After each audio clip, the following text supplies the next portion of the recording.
Então, Apocalipse 16, versículo 12. Derramou o sexto a sua taça sobre o grande rio Eufrates, cujas águas secaram, para que se preparasse o caminho dos reis que vem do lado do nascimento do sol.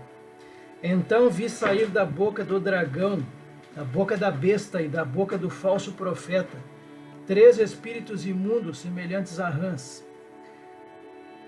porque eles são espíritos de demônios, operadores de sinais, e se dirigem aos reis do mundo inteiro com o fim de ajuntá-los para a peleja do grande dia do Deus Todo-Poderoso. Eis que venho como vem o ladrão. Bem-aventurado aquele que vigia e guarda as suas vestes, para que não ande nu e não se veja a sua vergonha. Então os ajuntaram no lugar que em hebraico se chama Armagedon.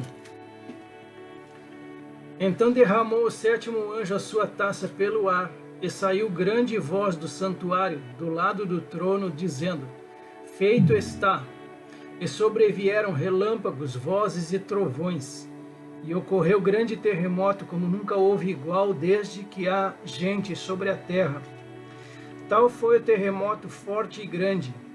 E a grande cidade se dividiu em 3 partes, e caíram as cidades das nações. E lembrou-se Deus da grande Babilônia, para dar-lhe o cálice do vinho do furor da sua ira. Todas as ilhas fugiram, e os montes não foram achados. Também desabou do céu sobre os homens grande saraivada, com pedras que pesavam cerca de 1 talento. E por causa do flagelo da chuva de pedras, os homens blasfemaram de Deus, porquanto o seu flagelo era sobremodo grande. Amém. Essa parte aqui a gente já viu semana passada, a gente vai só repetir aqui. Então o 6º flagelo está aí na tela, Apocalipse 16, 12. E o 6º anjo derramou a sua taça sobre o grande rio Eufrates, e a sua água secou-se, para que se preparasse o caminho dos reis do Oriente. Semana passada a gente falou sobre esse rio Eufrates. Ele pode ter um caráter literal, mas pode também ter um caráter simbólico. A gente até citou uma das interpretações ali sobre esse simbolismo do rio Eufrates. Eu particularmente acredito que ele não é simbólico, ele é literal. Esse rio vai se secar de fato para que os exércitos ali, apoiadores do anticristo, eles possam entrar na Palestina, vindos do Oriente, como a gente viu. Então a gente trouxe alguns textos. Esse aqui é o 6º flagelo então, ou a 6ª taça. O rio Eufrates se seca, comentamos um pouquinho sobre ele. Aqui a gente está só repetindo, relembrando. Eu trouxe um mapinha para a gente dar uma olhada onde fica o Eufrates, o Tigre ali. Aqui o mapa, aquela foto aérea, é o rio quase seco aqui em 1999. Aqui é uma foto de satélite bem mais antiga, uma parte do rio seco. A gente chegou aqui no versículo 13, como eu mencionei anteriormente, é um parênteses, falando aqui dos 13 espíritos imundos, e aí está o versículo 13, da boca do dragão, da boca da besta e do falso profeta, saem 13 espíritos imundos semelhantes a rãs. Um dos autores coloca que esses espíritos imundos vão usar embaixadores para saírem pelo mundo, pelo mundo todo ali, a congregarem as nações para a batalha contra o Cordeiro. Falamos um pouquinho dos espíritos imundos, trouxemos alguns textos, falamos sobre eles também. Chegamos no versículo 14, que foi o último que nós vimos semana passada. Eles são espíritos de demônios que fazem prodígios, os quais vão ao encontro dos reis de todo o mundo para os congregar para a batalha, naquele grande dia do Deus Todo-Poderoso. Falamos um pouquinho sobre esses espíritos de demônios também, trouxemos os comentaristas, trouxemos referências bíblicas também, comentamos a respeito. Falamos sobre os reis de todo o mundo. Falamos também da batalha do grande dia do Deus Todo-Poderoso, que é a batalha do Armagedon, no final da grande tribulação. E foi aqui exatamente que nós paramos e vamos reiniciar na noite de hoje. Apocalipse 16, 15. Ele diz, eis que venho como vem o ladrão. Bem-aventurado aquele que vigia e guarda as suas vestes para que não ande nu e não se veja a sua vergonha. Quero começar então com os autores. Venho como ladrão. Refere-se ao fato de que o anticristo teve tanto êxito na sua propaganda que poucos no mundo estarão realmente esperando a vinda de Cristo. Bem-aventurado que vigia e guarda as suas vestes.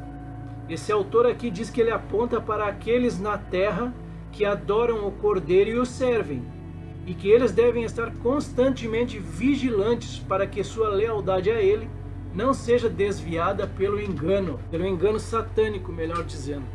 Suas vergonhas. Então, cada texto que eu estou lendo é referente a esse versículo 15. Refere-se a estar nu no julgamento de Deus e sofrer as consequências na segunda vinda, ou até mesmo antes desse acontecimento. Então, sobre isso, vigilância, vem como ladrão. 1 Tessalonicenses, capítulo 5, versículo 2 ao 4. A vinda do Senhor é certa e repentina, e, portanto, a necessidade de vigilância. Diz assim o texto, porque vós mesmos sabeis muito bem que o dia do Senhor virá como ladrão de noite.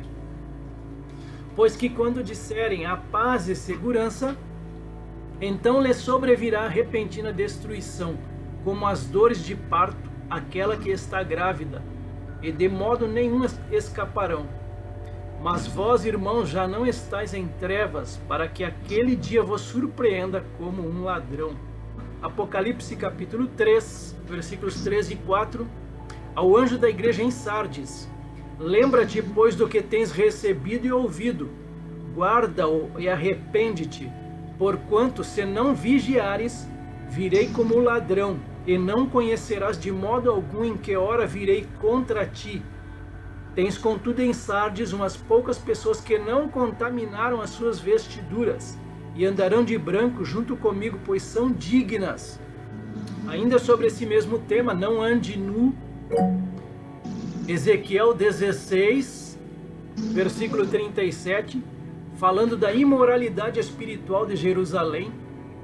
Eis que ajuntarei todos os teus amantes com os quais te deleitaste, como também todos os que amaste, com todos os que aborreceste. Ajuntá-lo-eis de todas as partes contra ti, e descobrirei as tuas vergonhas diante deles, para que todos as vejam. A infidelidade de Israel, mais um exemplo sobre eles, Oséias capítulo 2, versículos 2 ao 4. Repreendei vossa mãe, repreendei-a, porque ela não é minha mulher, e eu não sou seu marido, para que ela afaste as suas prostituições de sua presença, e os seus adultérios de entre os seus seios, para que eu não a deixe despida e a ponha como no dia em que nasceu, e a torne semelhante a um deserto, e a faça como terra seca, e a mate a sede, e não me compadeça de seus filhos, porque são filhos de prostituições.